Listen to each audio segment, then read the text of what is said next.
Hello and welcome to the Rogue Monkey podcast and episode 39. We've reached the penultimate episode of season 5 and it's been amazing so far.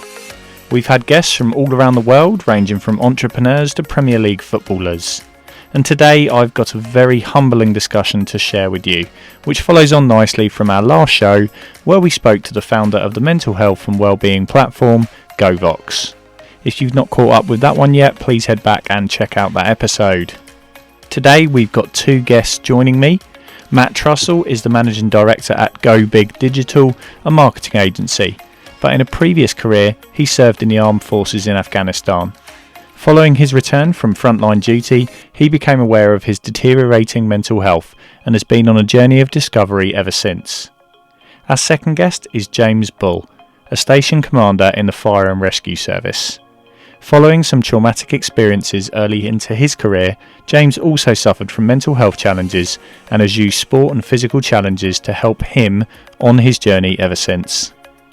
Today, Matt and James take us through their reflections on the causes of their mental health challenges, the different ways they have approached dealing with them, and provide some hugely powerful insights that challenge some of the stigmas surrounding mental health. It's a frank and honest discussion, and I cannot thank both Matt and James enough for agreeing to join me today. So, let's get into it, and episode 39 of the Rogue Monkey podcast. Challenging stigmas on the front line of mental health awareness. A conversation with Matt Trussell and James Bull.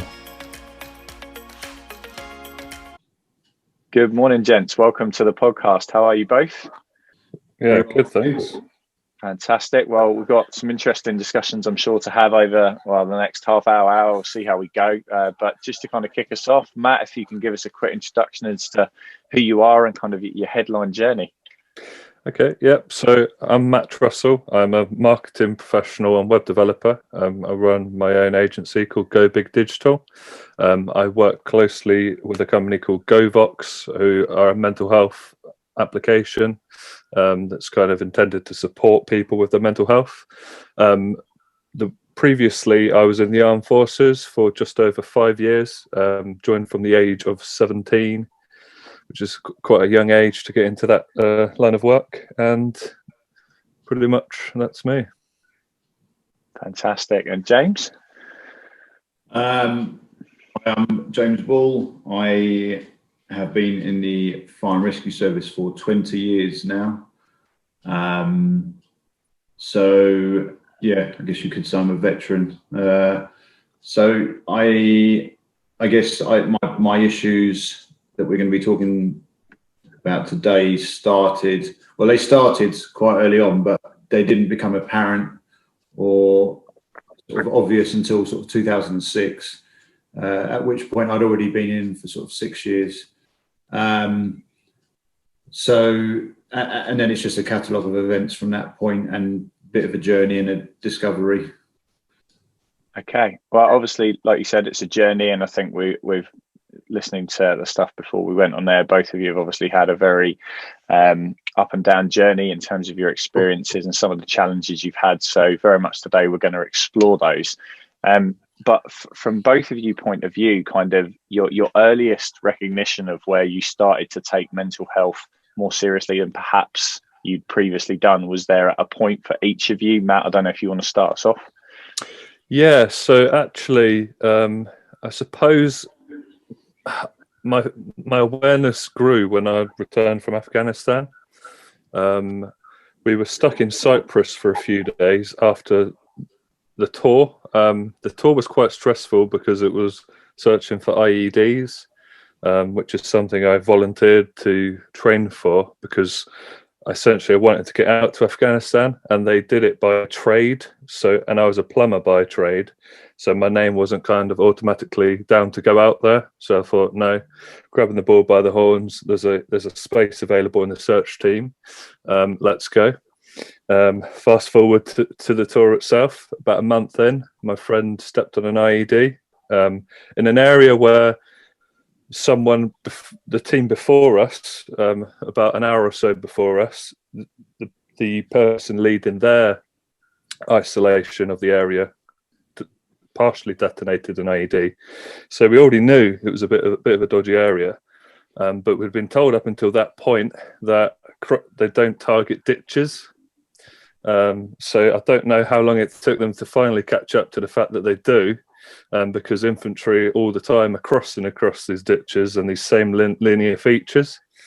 So yeah, my friend was blown up. He lost both his legs. I mean, fast forward ahead, he is alive.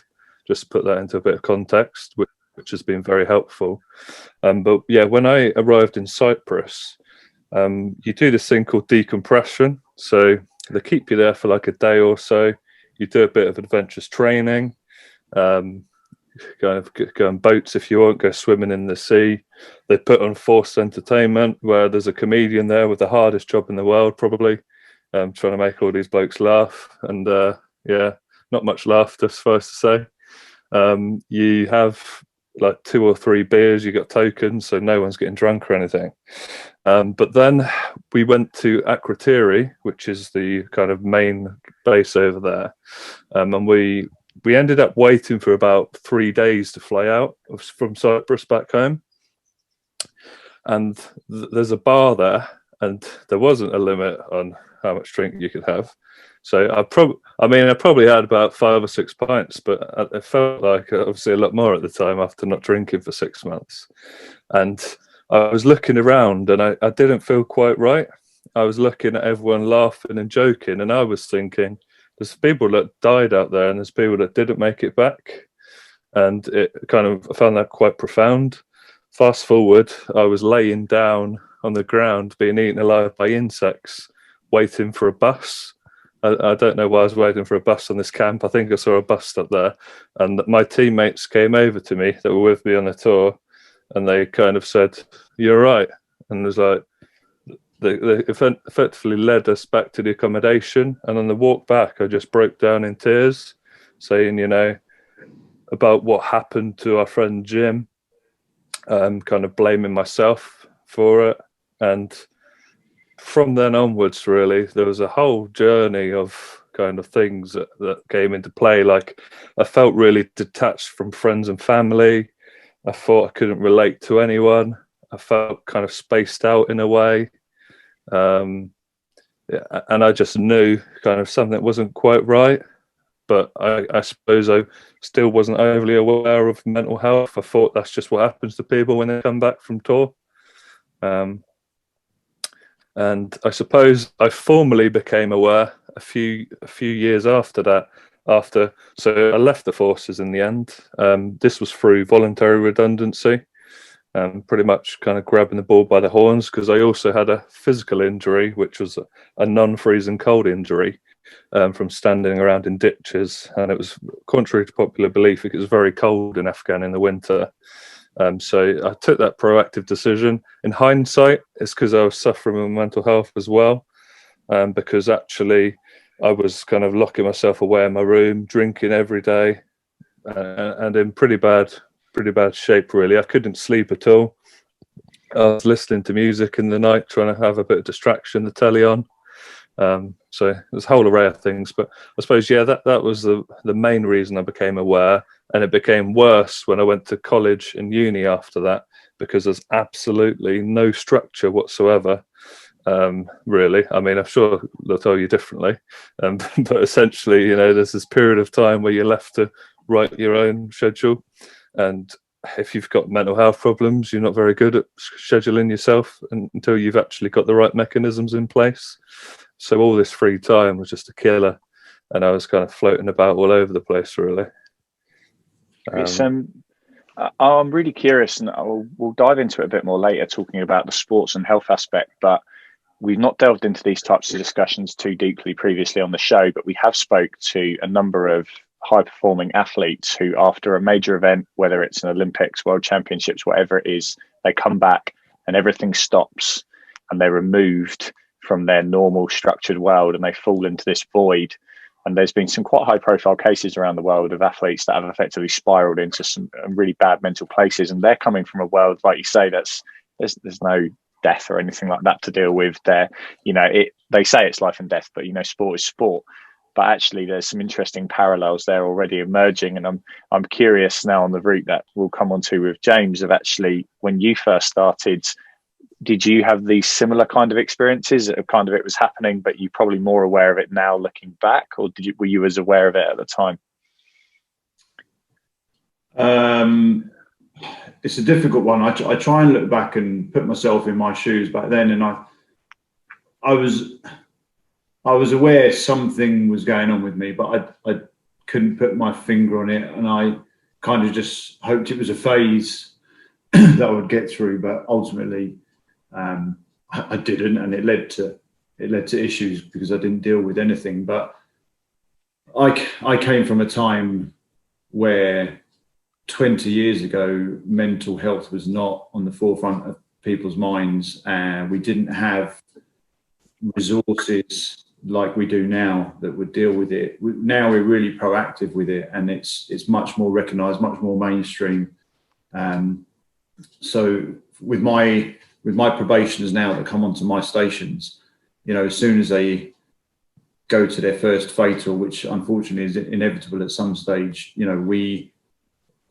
I see that look in their eyes, that rabbit between the headlights, that shock, and so we try and get them to process that there and then, and get them into some kind of help straight away, whether they think they need it or not, just to see, because back then, we didn't process any of that, and you just carry that baggage with you, and as my therapist described, it's each memory you come across, you put in that proverbial shoebox in your head, and after 20 years in my case, that there's not enough room anymore, and that lid comes off, and those memories spill out, and that's when you're in trouble. But like I say, my journey of discovery, if you like, began around 2006, and for me it was almost sensory overload. I could normally deal with bits and bobs that came in at one time, but I had a lot of things come in at one time. A couple of colleagues had died in quite a high profile fire the year before.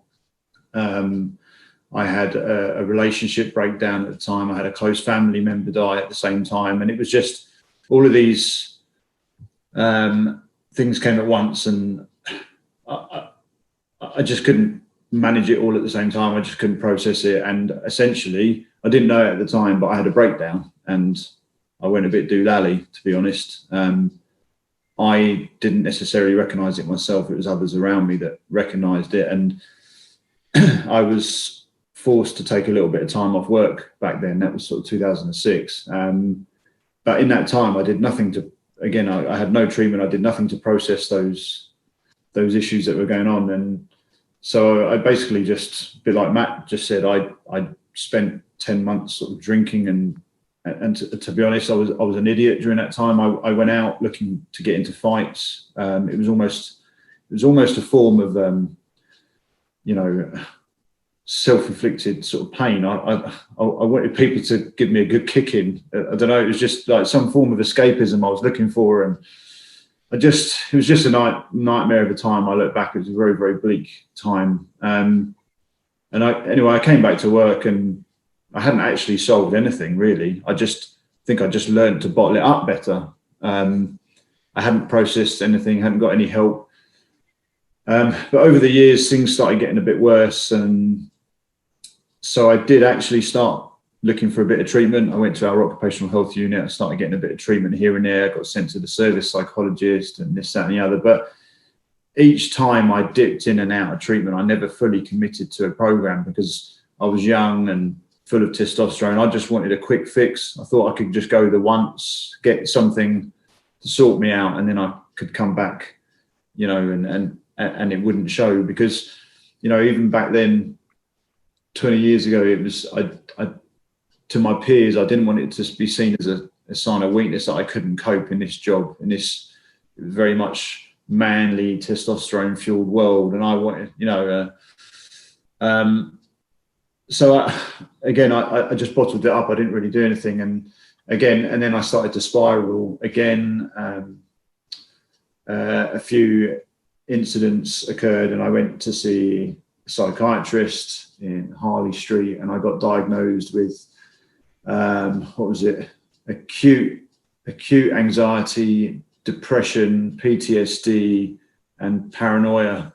So there's a sort of a whole host of things. So again, I was dipping in and out of treatment for a few years, thinking I'd sort of sorted myself out, but never fully committing to a program, and then coming back to work. In fact, I never took any time off. It was only that one time back, sort of 2006.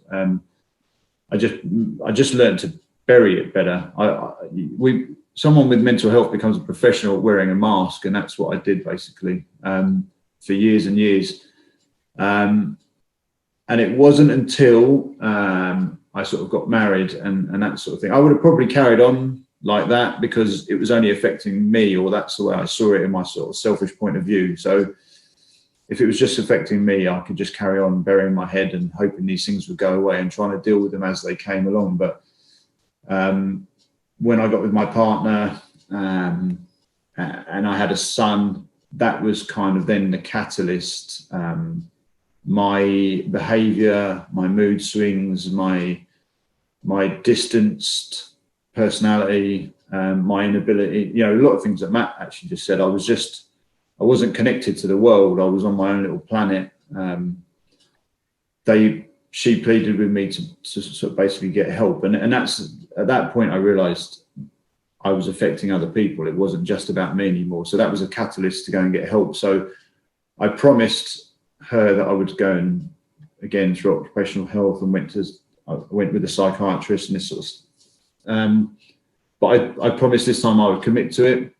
But inside, I was thinking, really, I was just sort of, I was paying lip service to it. I didn't think I was just going through the motions in my head just to be getting that tick in a box to say I was doing something about it. But so I went back into the treatment quite skeptical, I think, and dismissive of it. And again, the problems weren't going away. And it dawned on me actually that I'd been unhappy for a very, very long time. And it got to the point where I couldn't remember the last time I was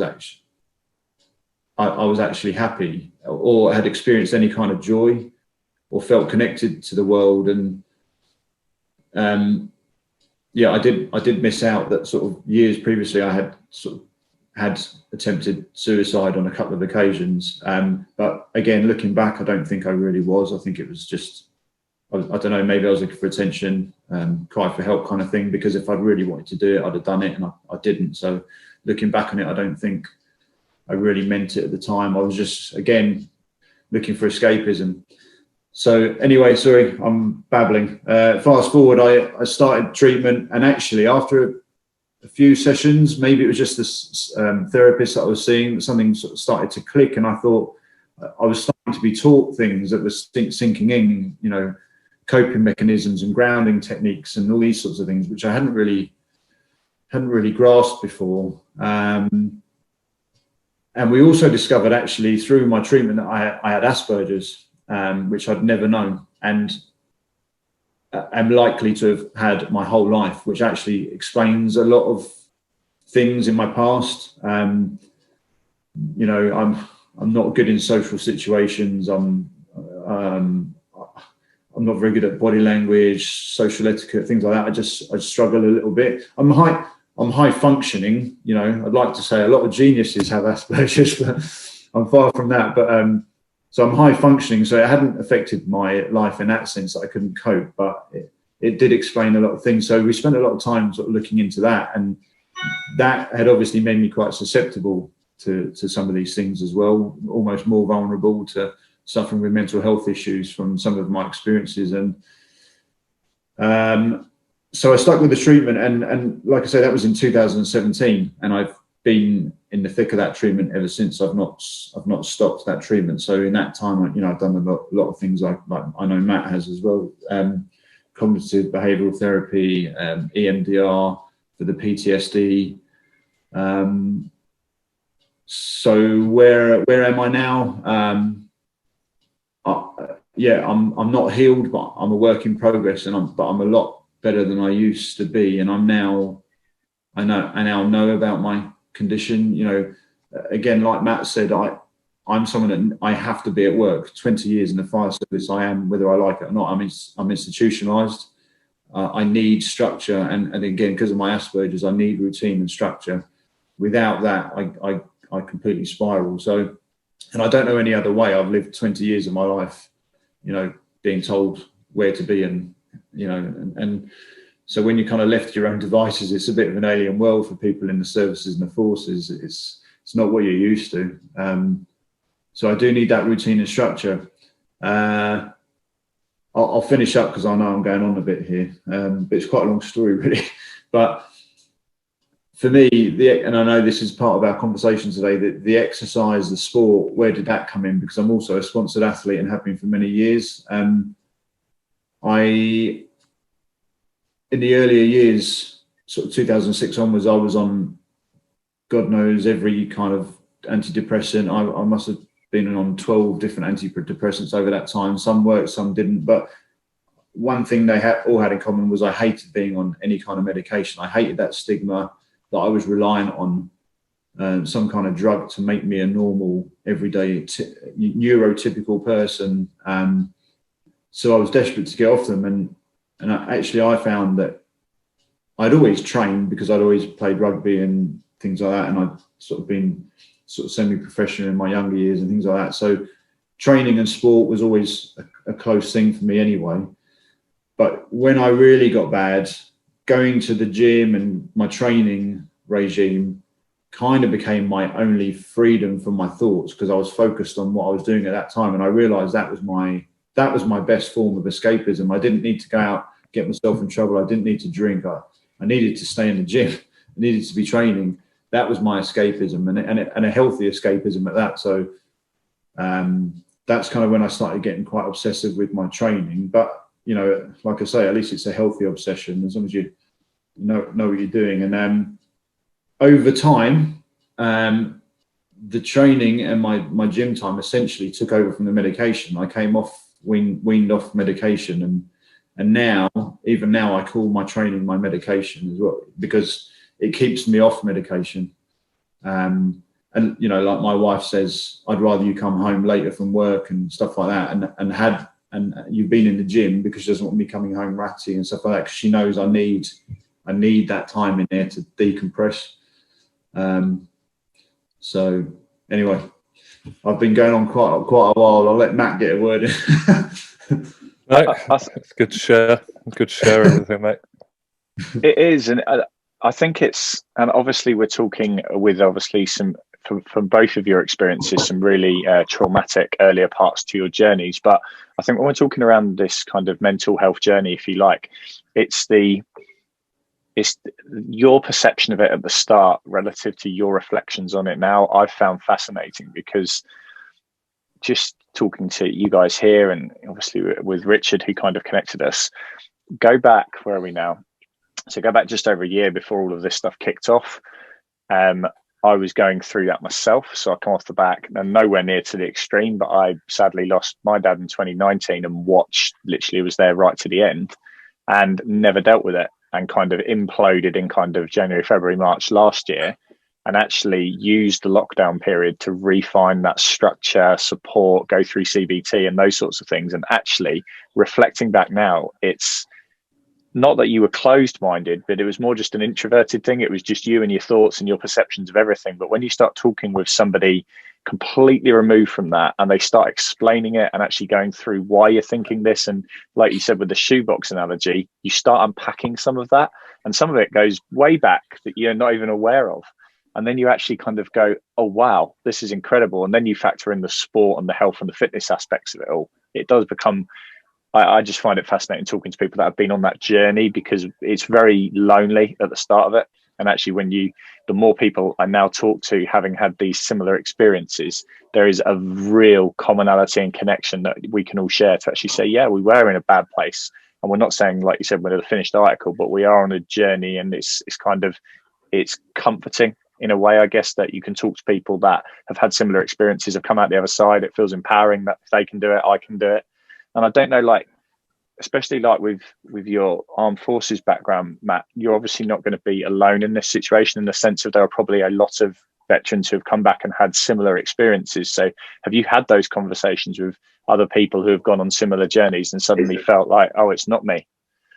Yeah, so I think I was in denial for a while. When I went to the time I got diagnosed was, again, same as you, James.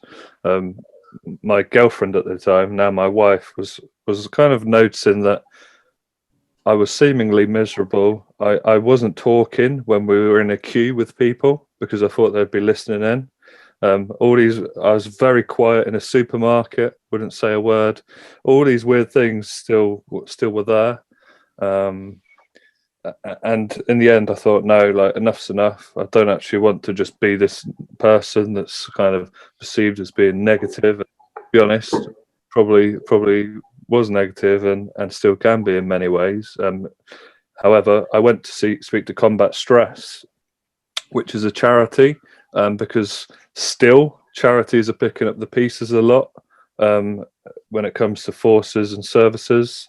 There's nothing rigid in place. There's no kind of offboarding process where they kind of like give you a proper look at and proper support. Certainly armed forces anyway. So yeah, I went to speak with Combat Stress, went for an assessment. I was thinking, you do a bit of Googling. Yep, I sound a bit anxious, sound depressed. Went for an assessment, completely open-minded. I was honest. And I got a call back after saying, yeah, we've gone through your assessment. You actually meet the criteria for PTSD and anxiety and depression. And that, I was like, okay, well, PTSD, I felt a bit of a fraud because PTSD was taught to you like people going around like making chicken noises, jumping on the floor, kind of every time there's a bang, so on. So it took me a while to process that. And in the end, a few years later, I went to see a consultant level psychiatrist or psychologist or whatever it is to get a second diagnosis just to confirm, and she confirmed that. And the reason I did that was because I contacted the armed forces about it, because there's like a no kind of blame, no fault compensation scheme in place for people that are suffering from these issues and any injury really. And they said, no, we can't accept a diagnosis from Combat Stress, which is like a charity focused around helping people with mental health issues. So that was a bit of a joke. And that kind of summarizes my perceptions of how they still treat veterans and people that are serving and the attitude to mental health. Now, I'm in a WhatsApp group, as everyone is these days, with some of the people I used to serve with. And in the end, I ended up putting a message out there to them saying, look, I'm sorry. I remember actually that I became detached from you all. At the time, we were still in Germany together. I've actually since discovered it's because I was suffering at the time. And it's just what I did. I locked myself away in my room. And in the end, a few of them actually reached out to me and said, thanks for opening up about that. Actually, you should never feel ashamed talking about it. And some of them said, actually, yeah, I've been struggling. Not everyone has to see a really traumatic thing to suffer. Actually, it can be over years of kind of this. It's not an oppressive regime, but there's a lot of structure there, and there's a lot of hierarchy. And sometimes it can be just that you don't like your section commander, you don't like your troop commander, and you're stuck under them, and you feel like trapped, and that they could punish you at any minute with any of the nonsense stuff that happens in the forces. People from previous conflicts, like the Falklands, the Gulf War, I mean, a lot of them have really bottled it up because it was pretty harsh back then in the forces.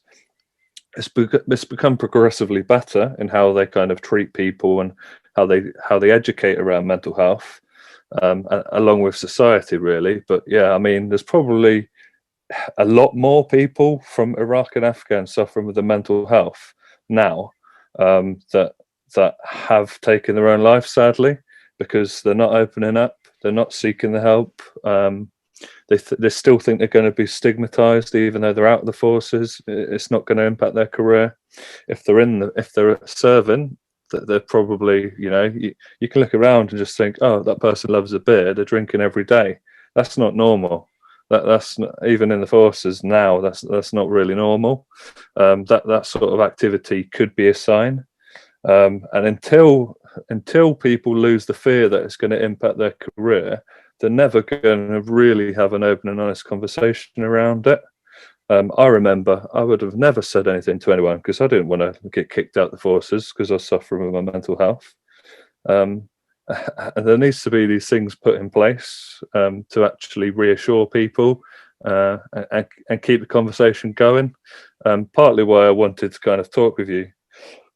Sport has been a massive help for me, but talking is probably the biggest thing. And my journey has led me to keep an eye on other people and talk to them and reach out to them if I think they might be struggling. You know, going on walks with people that live on their own. Lockdown's been hard. Isolation has really taken its toll on people. I wouldn't be surprised if there really is a huge kind of pandemic of mental health issues following this. So, yeah, in a roundabout way, essentially, I think, yes, I have spoken to veterans that are struggling. Yes, people are opening up, but far too many are kind of left in a deep, dark void and in the end taking their own lives. I don't know if they're too proud to seek help or anything, but, you know, there's nothing to do with pride. You should be proud, actually, that you are seeking help and you are actually showing, it's not weakness at all, it's just showing strength and seeking that help. I think it's I'm just, again, speaking quite as a relatively young, open-minded person. I remember between lockdown, you know, whenever it was 9 and 10, some point last year in the summer, I remember sitting with a load of my dad's friends who were in their like late 50s, early 60s, and are that generation. And they said, "How are you doing?" And I remember saying to them the journey I'd been on over the months leading up to that, and all of them were almost like they could not believe what they were hearing. One, that I was being so open about it, but two, that I was almost like advocating. I was like, guys, I know in your heads you're experiencing exactly what I've experienced for the last 6 months. You knew my dad for 50 something years, and you just watched what I've watched, and yet you're not talking about it. And actually, having people in the positions that you've been in, and the ability for you to share that story, it almost empowers people to actually go, oh, you know, I'm feeling that too. And yeah, that I can do it. I can say something, because they hear that it's the stigma in your head is always worse than what it is when you actually speak. And I don't know if, being obviously with the experiences you've had, James, did you feel like actually once you started talking about it, it was almost like a rallying call to people to rally around you more than they were previously? Yeah, Matt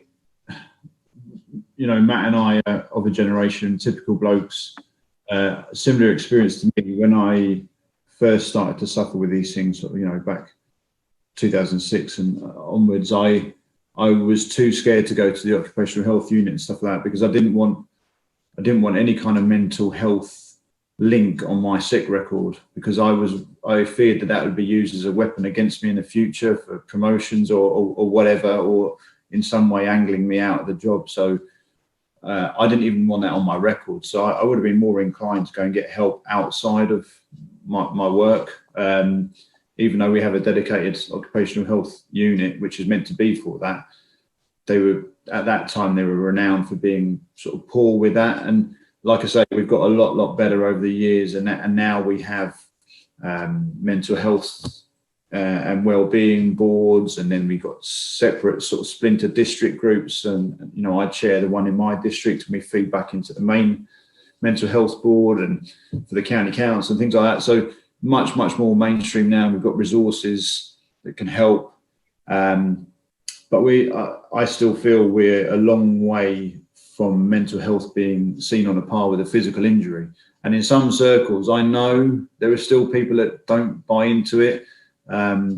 Even a fairly close colleague of mine recently, who's of a similar age to me, I guess, mentioned something about mental health, and then he said, "Oh, I don't believe in all that crap," you know, and was quite dismissive of it. And I just thought, in today's day and age, it still goes to show that there are people out there that just don't buy into it. And some people also label mental health as the new bad back, because back in the day, a lot of people will go off with bad backs because you can never disprove, you know, their sickness if they were off time, because it's very, very difficult. And it's now the same with mental health. And you'll always get a few charlatans who will try it on with any system. But yeah, so fast forward to now, speaking out about it now, it was a huge fear for me. This has been a massive obstacle because I knew when I started taking on, I've always done a lot of endurance challenges and raising money for the firefighters charity and specifically their mental health recuperation programs and things like that, who've always been very good for firefighters. And we have convalescence centres around the country where we can go and, for physical injury and mental health. So that's, again, it's outside of work, but it's the firefighters charity that's dedicated to that, and they're really good. So we raise money for them, and a lot of my events, my endurance challenges that I've done, I raise money for them, and that's no different to the Marathon des Sables that I'm currently undertaking. I'm raising money for their mental health programs, and I knew taking on a big high profile event like this, and especially because of the documentary where I'm being filmed as well, I knew it would start generating some interest, if you like, from the media. And I've done, a year ago, I'd never done a podcast like this, and I've done lots of media and press articles and things like this, and predominantly because people are interested in the documentary. I don't think for a second they're interested in me. It's a documentary that a lot of people are wanting to be featured on. So some of these companies that have come forward and things like that, which is great, because it all adds to the awareness of the actual issue. It's not about me. It's about the cause.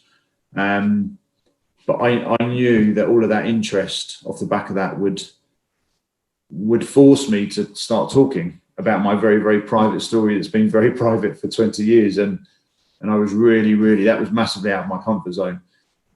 However, with the delay to the event, because of the pandemic, it's been delayed for almost 2 years now. I've got a lot more used to talking about it in press articles and newspaper articles and podcasts and this, that, and the other. So I am getting more and more used to it and being quite open about it. And actually, I've reached a point now where I think I don't care if people think it's a weak. There'll always be trolls out there that want to criticize anything you do. But actually, when things started first going on social media and my story became known, if you like, that before then I'd never spoken openly to anyone about this.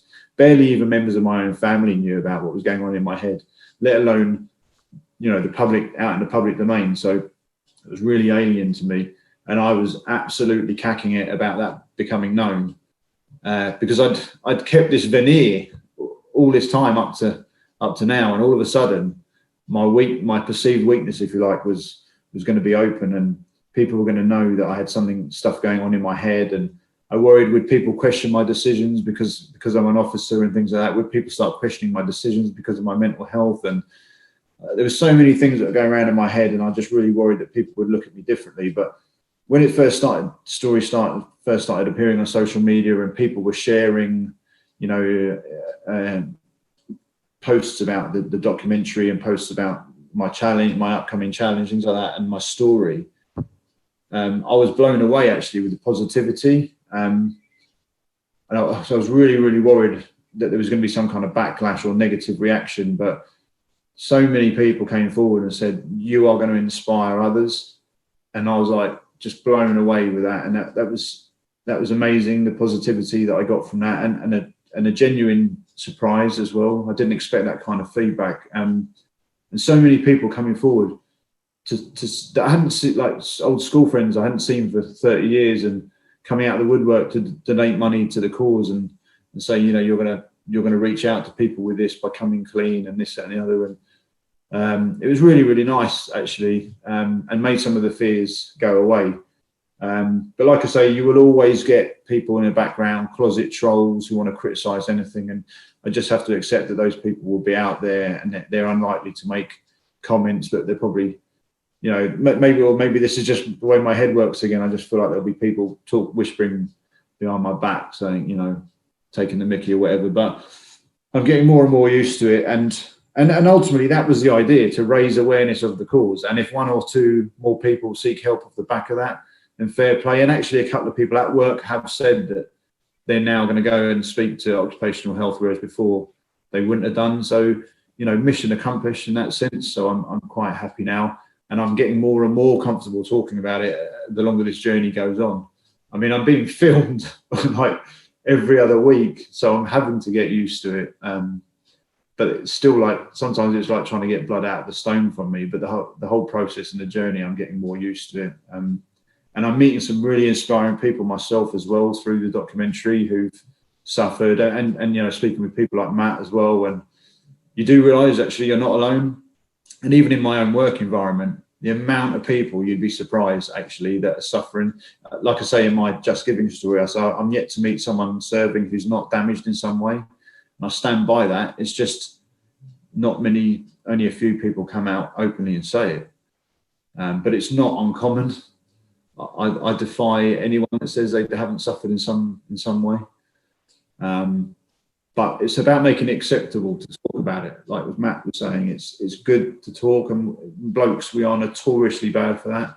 That's the crux of this issue. Blokes don't talk because that's never been okay, but we've got to get the message out there that it is. And the suicide rates in the forces and the services are horrendous.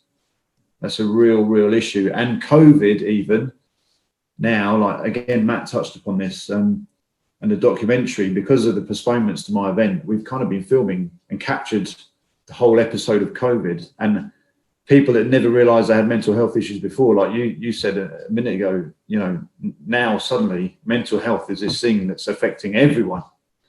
And we've got to start listening and waking up to it. And I think it's being comfortable in that space, because too often it feels like there is that stigma, which with anything that's relative, and I don't mean new as in it wasn't there before, but in terms of it being out there in the public eye, there's always a stigma attached to something when it comes to the fore. But actually, the more normal it becomes, in the sense of the fact probably everyone can, even if it's in a very basic level, actually say, I've really struggled in the last 12 months with being at home, whatever it is. So I think the actual, I guess, stigma is getting away, where people just don't feel like it's them in isolation. And that's one of the powerful things that social media does do, if it's used in the right way, is it connects people from a similar thread, discussion point, whatever it is you follow and get involved in. And actually, if the trend out there is actually, oh, there's a story of somebody in the services or somebody, whatever it is, and I can relate to that. I've got a friend, a colleague, and it was the same with the NHS. When we all saw how much pressure the NHS was under during COVID, suddenly everyone within their family network went, I know somebody who works in the NHS, I can empathise with that. And that's where this kind of story, especially if it's done over, like you're talking a long period of time here, actually a lot of people can then start to relate to it. And I guess that's kind of how this whole discussion started for me before we had our interview today. I had a very bad experience through work, sadly, again, a suicide experience, and was like, there's nothing out there for athletes that I know of. And I'd consider myself relatively immersed in the sports world. So did a bit of Googling and ended up landing on GoVox, reached out to Richard and said, I've experienced this. What do you think? And he said, I get a call like this every week, having a chat. And eventually it was kind of like, I've got a few other people that would be interested to kind of share this message and will be happy to share their story that aren't from the sports world per se. They've all got their own professional lines of work, but actually you're sharing a common message here. So I want to jump back a tiny bit here. So Matt, if you can jump back to when you first came across Richard, because that was sport that effectively brought you into that world, I understand. Yeah, so I was at the rugby club. I touched on rugby in the forces, only doing a bit of training, and you know, there's some really good players, particularly Fijians, South African people, Welsh. I mean, I don't really want to say they're good, but you know, there's a lot of rugby culture there, and that was my first exposure to rugby. And in the end, when I finished uni and moved back into the area, one of my best friends, a guy called Greg Ranson, he had just recently joined Hitchin Rugby Club. And for me, that was enough to get me down, you know. He said, come on, why don't you come down? And I'd always have people on nights out like, big fella, do you want to come play rugby for us? Like, yeah, sure, I'll be there. And I never turned up, obviously, because I wasn't around. But yeah, I joined Hitchin Rugby Club, and I started going training, and it actually didn't take me long to like it. It takes a while for kind of habits to form, and I started going in like November, and it's pretty cold, pretty horrible when you're new to it, all the contact stuff, and you're getting absolutely smashed up in the freezing cold. But I kept turning up. And one time when I was in the clubhouse, that's the first time I saw this strange bald individual walking in, by the name of Richard Lucas. I didn't know that was his name. Everyone called him Lex. And he just said hi to me and seemed kind of friendly.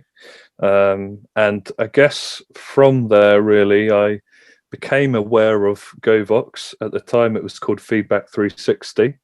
And naturally, because I was in the world of kind of marketing and web development, I looked at the website, looked at the message and assets and everything, and it really resonated with me, because I was thinking back to, had I had someone kind of checking in on me along those lines, would I have potentially given away some sort of sign that I might have needed some support?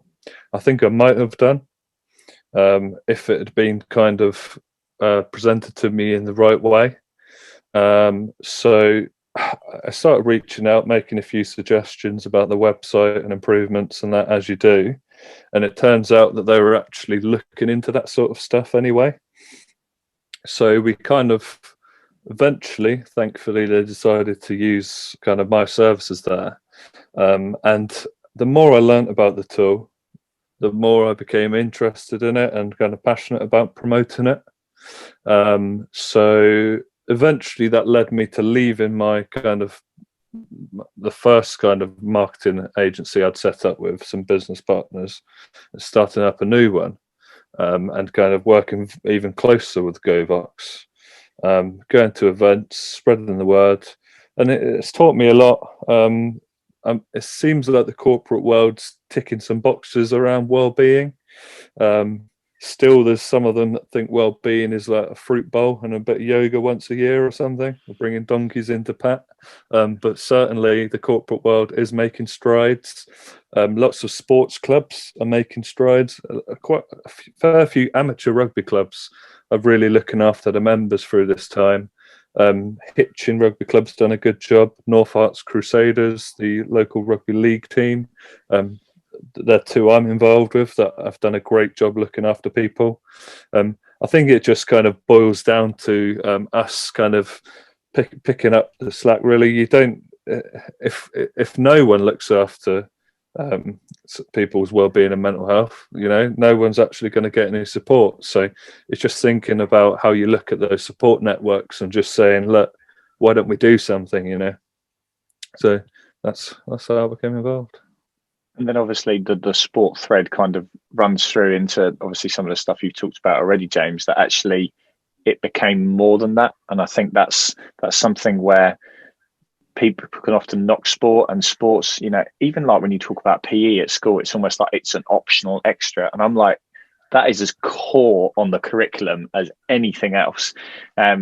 Not just from obviously the physical and I say formally, like it was 100 years ago, but it almost feels like the obesity crisis is no longer the biggest thing on people's minds. It's actually the raging mental health crisis that is going to follow this pandemic. And actually, physical health, whatever it is, whether it's just going for a walk or joining a local sports club, plays a huge part in that. So I just want to unpick a few of the experiences there. Obviously, Matt shared some really important things, I guess, from the people getting involved from a participation point of view.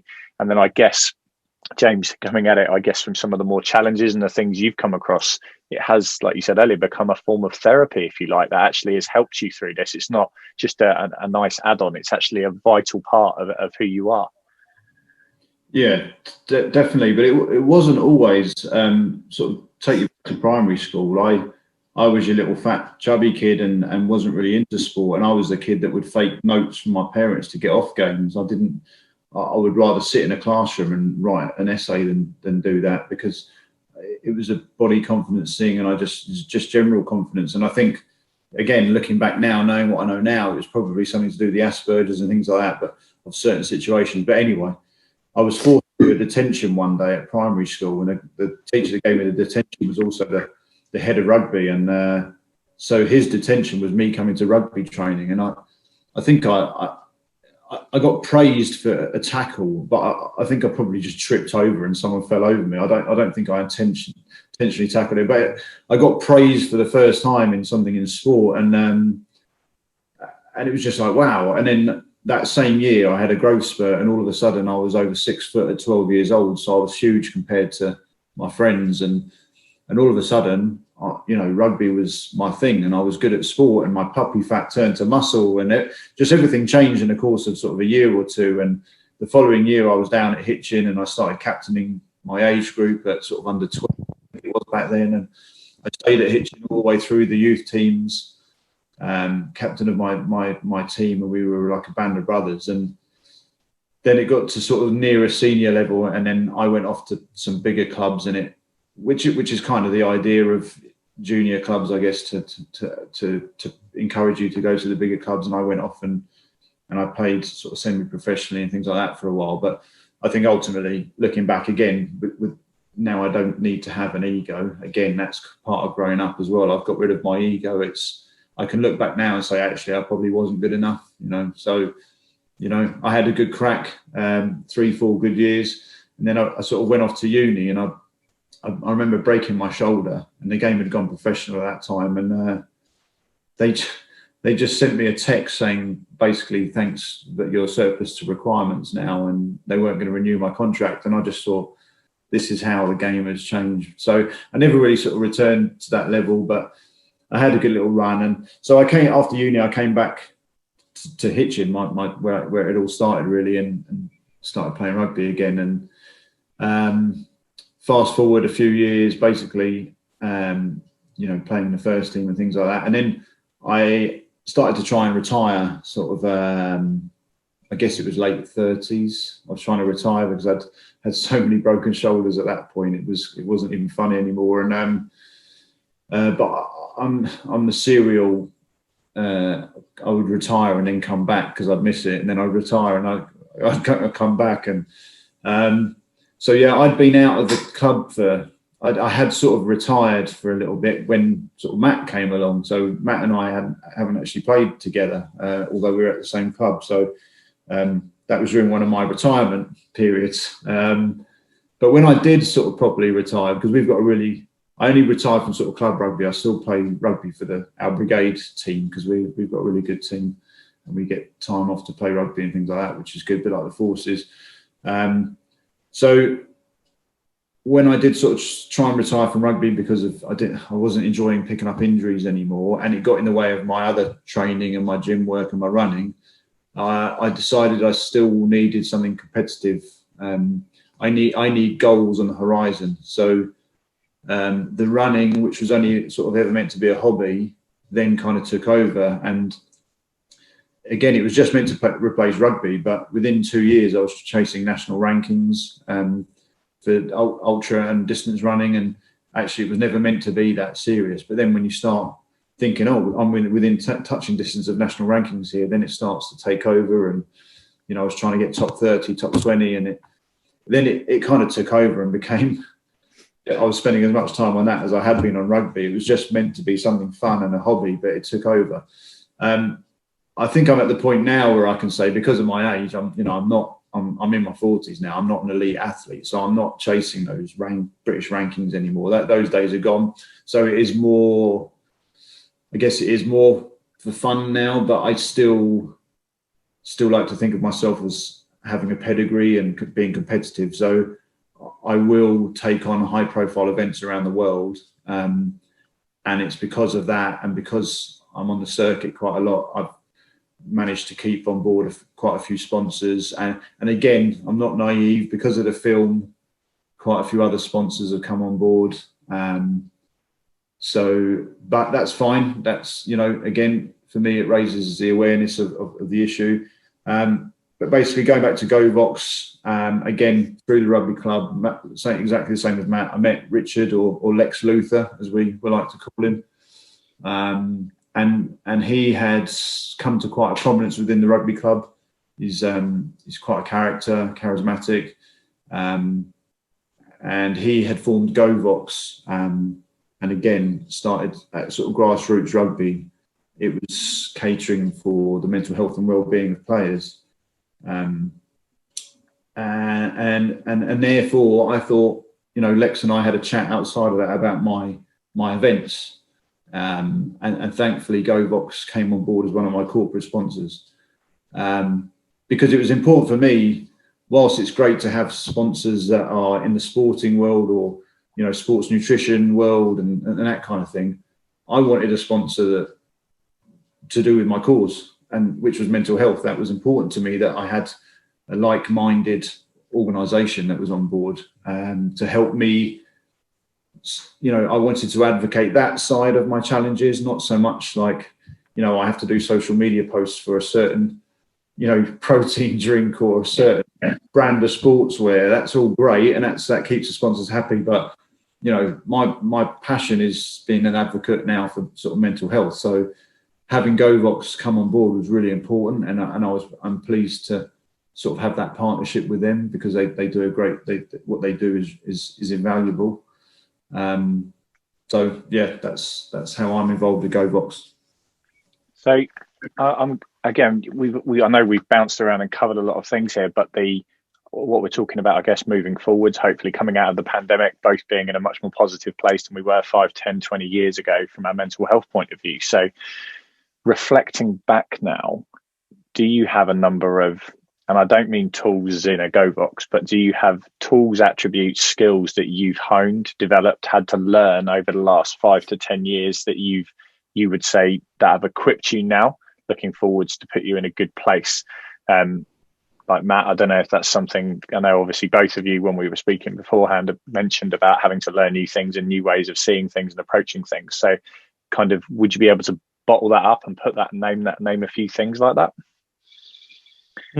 Yeah, so I suppose the mechanisms for me, there's a mixture of kind of, I suppose, it's physical things as well as kind of mental things. So fitness, definitely 100%. You need to go and do some exercise, get those endorphins released.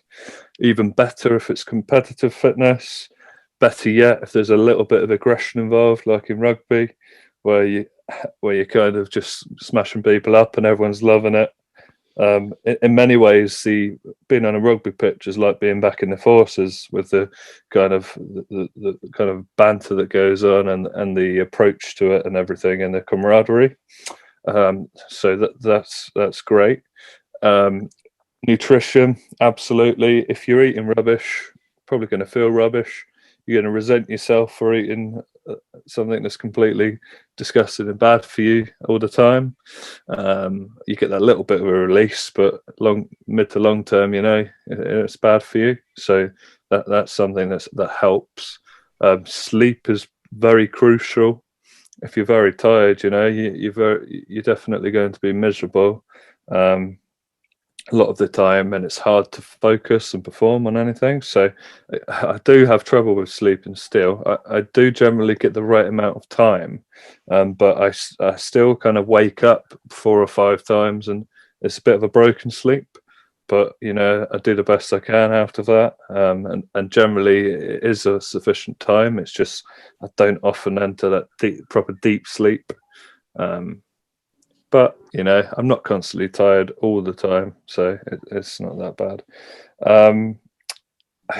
Connecting with people. So you can be naturally withdrawn. It sounds like, you know, it can happen to all of us.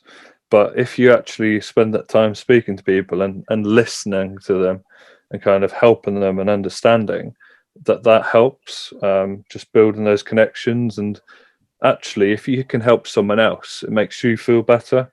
So I don't mean you actually have to do physical things to help them, but just talking to them can be a big help, especially people if they live on their own and are quite isolated.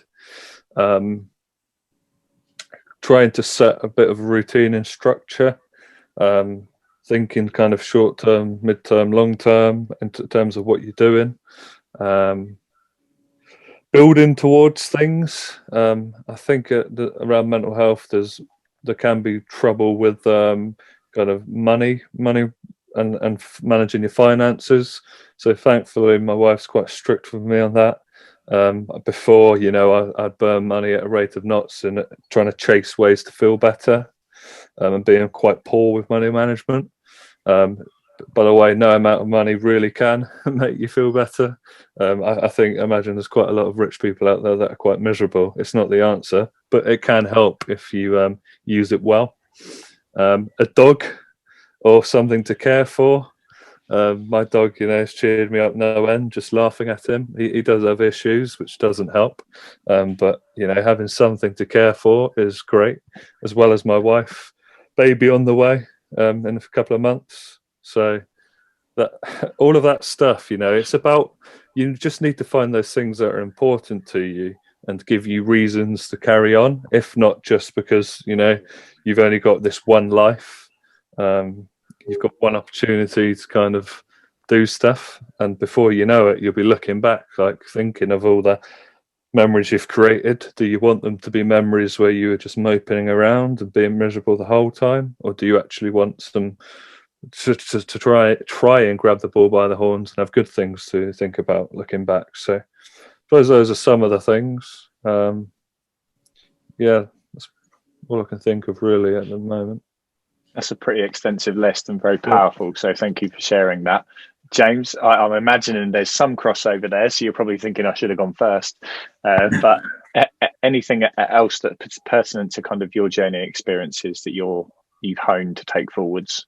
Yeah, I mean, I'm learning new skills all the time. I'm a work in progress, as I say. I'm not, I recognise I may never be healed, whatever that is, but I'm a work in progress, and I'm in a better place than I was. I'm learning, like I said earlier, coping mechanisms, grounding techniques, different ways of looking at things. And one of my favourite sort of, I don't know what you'd call it, techniques, I guess, is, my therapist has taught me that, don't be so hard on myself. I will still have those down times, because sometimes I feel like when I'm in a real bad patch, a real dark place, like I've somehow failed with my therapy and I've just slipped right back. But he taught me to just allow that moment, almost treat it as a music record, allow it to play out, and allow yourself to wallow in that moment, but knowing that record will come to an end and then move on, and just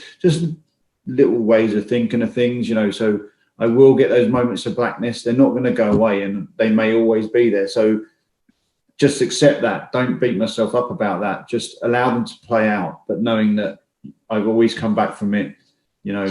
I can still function and perform highly, and so just let it play out. Wallow a bit, feel sorry for myself for a bit if I want, and don't feel bad about that, and then move on, knowing that you'll always move on. The sun will always rise tomorrow, kind of thing. So it's thinking about things differently and moving forward. One of my worst things, Matt touched upon it, is sleep. Be the nirvana for me, reaching a point where I can get a night's sleep. Last night it was 3 o'clock, and some nights it can be worse, and then I'm up at 6 for work, kind of thing. So that is one area that I have vowed to make better. But I struggle. I've always been a bad sleeper anyway, and then with some of the things going on in my head, I struggle with sleep. That's kind of what the PTSD is meant to help with. But again, treatment for that throughout the pandemic's been quite difficult. Again, same as Matt, having goals on the horizon keeps me sane.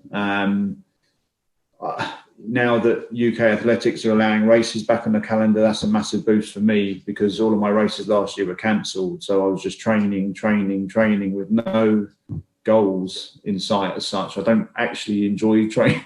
I love going to the gym and I like going out for short runs, but when I have to go out and hit the road for 8-9 hours, that's pretty soul destroying. So without having a goal as to why I'm doing that, I have to question myself. So now that the races are back on the scene and they're all starting to appear on the calendar again, I've got that back. So that's amazing. And motivation wise, again, Matt mentioned this. I'm looking down, my dog snoring in his bed. I'm a massive animal lover, big dog person. I love taking my dog out. And I've got a family now. Once upon a time, I didn't have a family. I've got, my son is my biggest source of motivation now. and the key, really, the catalyst as to why I went to seek help. I didn't want my issues to start rubbing off on him. I want him to have a normal dad who can experience joy and not have these moments where I need to shut myself away in a dark room. It's not fair on him. So he's my biggest motivation. And even recently, when I've had some sort of moments of darkness, if you like, you know, my therapist has sort of asked about whether I felt suicidal at all. And whilst those feelings may come across fleetingly, I never act on them now, and I don't think I will. All the while my son is around, that's, you know, I only need to look at him and I think I wouldn't do that. So that's a huge source of inspiration for me. For me, it's structure, routine, goal setting, and you know, just spending time with my son, my family, and my dog. Just enjoy the things that bring you joy, and those are the very few things that do bring me joy. So do more of them, basically. Fantastic. Again, some really powerful stuff there. So thank you for sharing that. One more reflective question for you both to pull this all together. If you could go back before this journey started, when you were still almost a blank canvas, if you like, primary school, secondary school, whenever that was, and you could give yourself one message, what would it be? Matt first. Probably that, you know, life does bring challenge, and you can always kind of reflect negatively on your current situation and long for some imaginary thing in the future. Actually, the one thing you do have on your side is that you've got time now, and you can actually do something in almost any moment to try and think a bit more positively and do something productive and positive. Obviously, at times that's easier said than done, and things can be difficult and feel difficult, but those moments do eventually pass. There will be a day when things get better if you kind of put the right sort of stuff in place.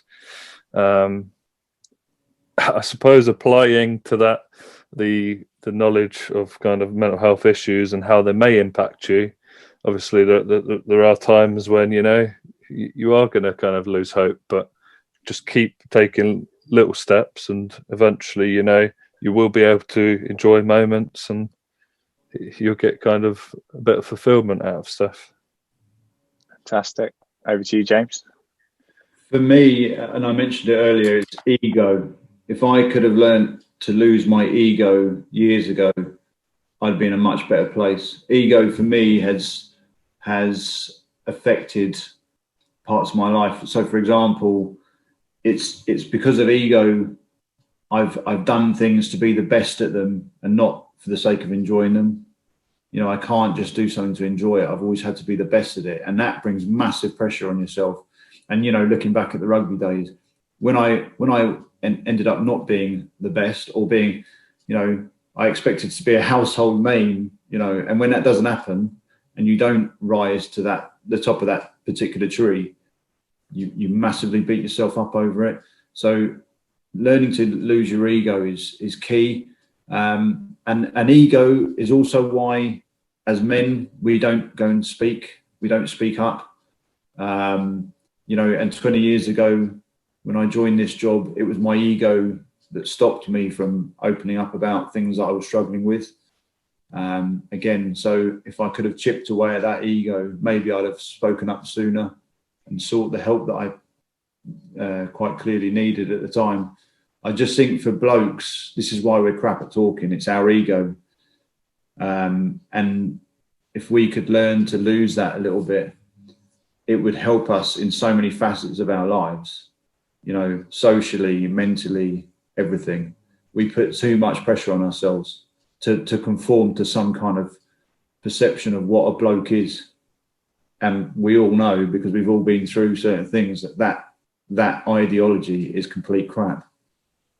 But as a youngster, we need to teach people that as a youngster and start it early. And like I said earlier, when new probationers join our job now, it's about starting that process early, getting in their face when they're a fresh recruit, and you know, pushing the mental health aspect You know, you're not an island, and you will see things that you're going to have to process, and you need to do that early.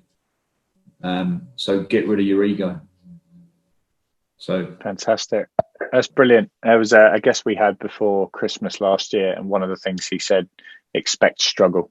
That was how he defined it. He said life is not that beautifully filtered world that we all see through our phones, and actually lose your ego, find a routine, find the things in your life that make you happy. And some of the messages you both shared today, I'm sure will empower a lot of people to start on that journey. So to both of you, thank you so much for your time. We will include the links to everything you're both up to, because it is fascinating, the journeys you're both on. And thank you so much for sharing some time with us. Thank you. Appreciate it.